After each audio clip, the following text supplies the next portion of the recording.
Olá, tudo bem? Hoje está aqui ao meu lado Zeina Latif, economista-chefe da XP Investimentos. Tudo bom, Zeina? Tudo bom. Bom, o que eu quero saber, Zeina, na verdade você como uma das principais economistas do país até, que muita gente considera, o que a gente teve de 2019 em termos positivos, o que foi negativo? 2019 foi um ano bom, mais ou menos, e aí depois a gente entra um pouco mais para frente em 2020 também. Vamos lá. Bom, primeiro, obrigada pelas palavras generosas. Bom, para os que me acompanham sabem que eu estava muito preocupada no início do ano, vi um potencial ali de volatilidades no mercado importante para este ano. E aí, algumas coisas, lamentavelmente, assim, continuam sendo fonte de preocupação, mas acho que a gente teve, eu diria, duas importantes surpresas positivas em 2019. Primeiro, foi o corte de juros feito pelo Fed, que era algo que lá no início do ano não estava no radar.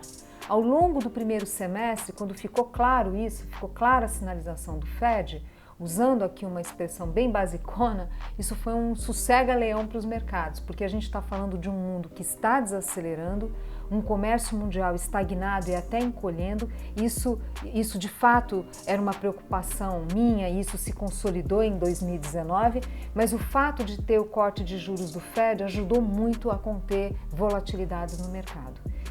E gerar aí algum apetite a risco. A gente viu bolsas performando bem, não generalizado, o investidor lá fora está muito seletivo por causa dessas incertezas, mas foi um quadro positivo. Por esse aspecto, o ano que vem a gente tem que prestar um pouquinho de atenção, porque o mundo provavelmente vai desacelerar num ritmo mais lento, mas eu não vejo grandes alívios vindo do comércio mundial. Acho que o comércio mundial, até que tem algo realmente concreto em relação à guerra comercial entre China e Estados Unidos, o comércio mundial vai continuar sofrendo. Lamentavelmente, não é só essa guerra comercial, são outros conflitos comerciais. O mundo está mais protecionista, lamentavelmente.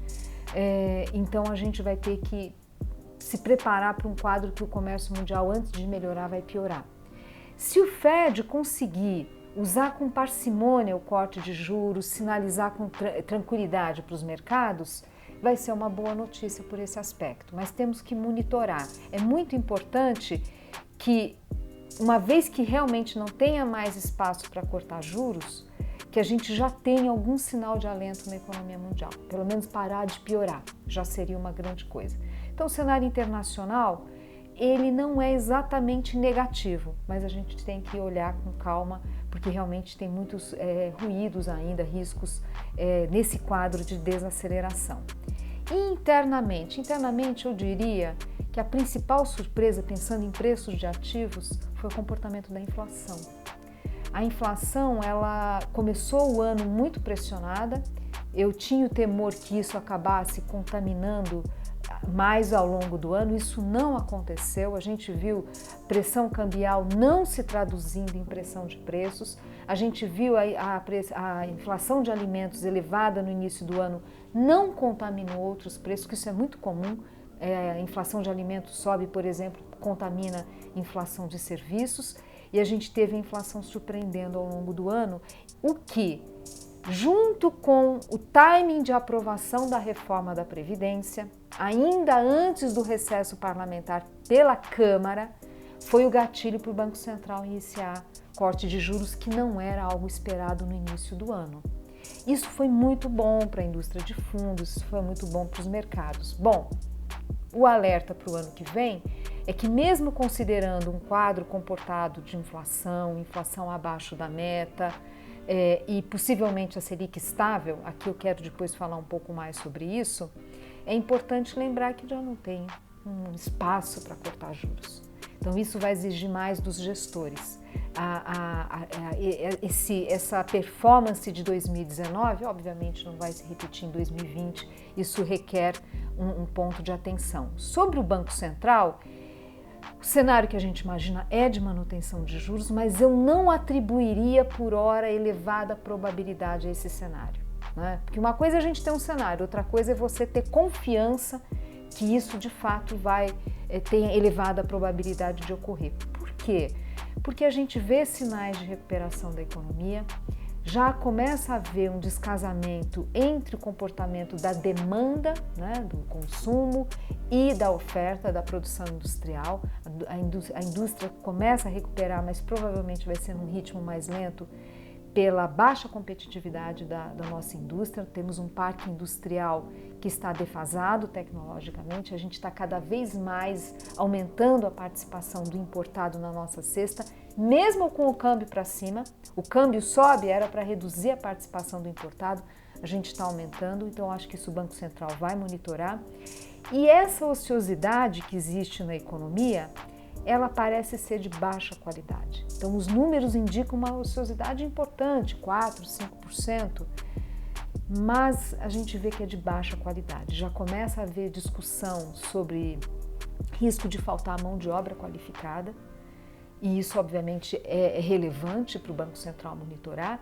E temos, de fato, máquinas, né, ociosidade de máquinas, mas máquinas que estão defasadas tecnologicamente. Então, eu acho que talvez isso seja um tema no ano que vem que a gente vai ter que monitorar.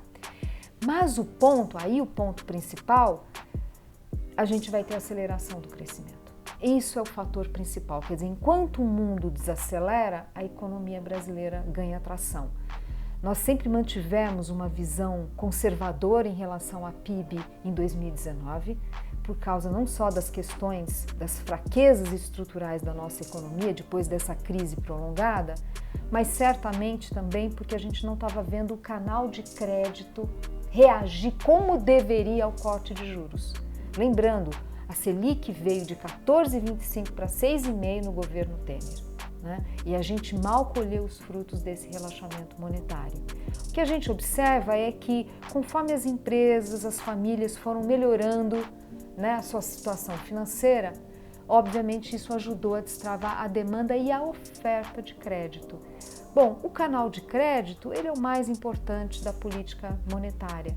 Ele, estando mais operacional, ajuda a reação da economia e é isso que a gente vê já em 2000, né, ao longo do segundo semestre de 2019. Então, ainda que o retrato de 2019, do ponto de vista de crescimento, seja decepcionante em relação ao que era a visão do mercado no início do ano, ainda que não fosse a nossa visão na XP, o filme é positivo, porque a gente vê uma economia ganhando tração. A minha avaliação é que nós estamos nos estágios iniciais dessa recuperação que deve ganhar força o ano que vem. Claro, soma-se a isso as liberações do FGTS, soma-se a isso a volta de alguns investimentos beneficiados pelas concessões de infraestrutura, que foi um grande destaque positivo em 2019, foram 27 concessões, quer dizer, um trabalho muito importante do Ministério de Infraestrutura. Isso aos poucos vai, obviamente, aumentando o investimento e vai dando musculatura para o crescimento do ano que vem. Isso é boa notícia, isso abre espaço para a gente ter alguma melhora de nota de crédito do Brasil, né, ao longo do ano. Isso, obviamente, vai gerando um ambiente, essa sensação térmica, podendo estimular mais investimentos. Então, acho que o grande fator positivo para o ano que vem é a aceleração do PIB. Nossa projeção é de 2,3% no ano que vem. E eu diria que hoje o risco de grandes decepções, ele diminuiu. Claro que sempre pode ter um choque, tem sempre um imponderável, mas pensando pelo efeito da política monetária e que ainda tem corte de juros, né, que foi feito ao longo de 2019 e que ainda vai se materializar, então eu acho que as perspectivas de crescimento são positivas, com todos os benefícios para preços de ativos, né, e a sensação interna no país. Ou seja, 2019 a gente pode falar que foi um balanço positivo, em geral, apesar de algumas influências negativas, especialmente vindo do cenário externo. Aqui a gente também teve reforma da Previdência, que foi bastante positivo, também para o ajuste fiscal, né? E para 2020, então, a gente tem a questão do PIB, que é bastante positiva, essa expectativa de crescimento da economia, aceleração da economia, como você disse. Mas quais são os maiores riscos? Eleições dos Estados Unidos, guerra comercial continua. Aqui no Brasil, tem algum risco para atrapalhar um pouco o nosso cenário interno ou a gente deve realmente continuar crescendo aqui, mesmo com essas influências externas negativas? Bom, a reforma da Previdência foi um passo importante, um passo largo, mas ela não resolve a questão fiscal. Por isso que o governo mandou, agora no início de novembro, mais medidas de ajuste fiscal propostas na emenda à Constituição. Aqui tem fatores de risco. O ano que vem é difícil a gente enxergar uma agenda ambiciosa de reforma sendo aprovada pelo Congresso. É muito difícil. Nós temos eleições e nós vemos ali um problema de articulação política do governo. Esses temas que estão sendo levantados, diferente da Previdência, é importante lembrar que nunca questionamos aqui na casa se teria ou não reforma da Previdência, né? Porque era um tema mais pacificado, a classe política compreendendo o quão essencial era a reforma. A classe política compreendendo que sem reforma da Previdência nós teríamos um quadro de colapso e no colapso não há ganhadores. Agora, esses próximos temas que foram enviados ao Congresso e outros que virão, são temas que não estão pacificados, são temas que o debate econômico não está suficientemente maduro. E aqui aumenta a necessidade da presença do governo no Congresso e aqui há muitas dúvidas em relação a isso, e aí agravado pelo quadro de termos eleição municipal no ano que vem e que provavelmente é possível que tenha um envolvimento importante do presidente. Isso pode gerar dificuldades adicionais no Congresso. Então, temos que monitorar isso, a agenda legislativa, lembrando que quanto mais tempo a gente demora para avançar nessas questões fiscais que ainda são relevantes, que ainda são importantes, por exemplo, para garantir um mínimo de folga no orçamento, para garantir o cumprimento da regra do teto ao longo dos próximos anos, quer dizer, quanto mais demorar com esse tipo de discussão, mais acaba atrasando reformas para destravar crescimento, né? No caso, obviamente, a principal aqui na fileira, a reforma tributária. Mas tem discussão de privatização da Eletrobras, que aparentemente também vai ficando postergada, vai sendo postergada. Tem a chance de avançar alguma coisa em marcos regulatórios, como de saneamento, mas sempre com essa preocupação que a gente precisa correr com essas matérias no primeiro semestre, porque no segundo tudo fica mais difícil. Pelas eleições municipais, né? Exato. Esse é um fator de risco. Lembrando que, pensando, por exemplo, em performance da Bolsa, a Bolsa tem razões, obviamente, né, para ser um cavalo, né, importante aqui, um bom cavalo aí nas apostas, mas é claro que já não tem a cenourinha que foi a Previdência em 2019. Né? Então, é muito importante que a gente monitore esse quadro. O cenário internacional, você colocou bem, tem ruídos. Eu sou muito cética em relação a avanços materiais nessa discussão de guerra comercial entre Estados Unidos e China. Acho que vai ser a conta-gotas e muito tímido. O fato de ter eleição nos Estados Unidos atrapalha muito, porque dificulta encontrar um ponto de acordo entre essas duas nações. A China, por um lado, foca o longo prazo, não vai aceitar qualquer acordo, né, para resolver um problema de desaceleração do país. O problema da desaceleração eles tratam com políticas para isso, anticíclicas, né? Crédito, política monetária, política fiscal, regulatória, mudanças regulatórias. Então, a China é muito exigente em relação àquilo que vem de um acordo. E os Estados Unidos, por outro lado, Trump em campanha não tem como oferecer algo realmente muito vantajoso, né? Muito ambicioso. Então, eu acho que tem um certo compasso de espera. A eleição dos Estados Unidos talvez seja mais tumultuada do que se esperava um tempo atrás, né? Porque tem discussão de impeachment do Trump. E tem, obviamente, novos nomes aparecendo ali no Partido Democrata, como do ex-prefeito de Nova York, Michael Bloomberg. Isso também pode pôr ruído, no sentido de tornar as ações do governo americano ainda, né, do governo Trump, ainda mais imprevisível. A gente vê muitos analistas lá fora sempre com muita dificuldade de antecipar os passos do Trump. O Trump tem movimentos muito erráticos. Em campanha eleitoral e com tantos ruídos, óbvio que isso pode tornar ainda mais difícil a gente antecipar política econômica nos Estados Unidos. Então, sim, é um fator a se monitorar. né? Ou seja, então a gente tem um pouco mais de imprevisibilidade nesse sentido, até pela medida que ele anunciou recentemente em relação à tarifação do aço relacionada ao câmbio de Brasil e Argentina, coisas que teoricamente não fazem tanto sentido porque o governo brasileiro não tem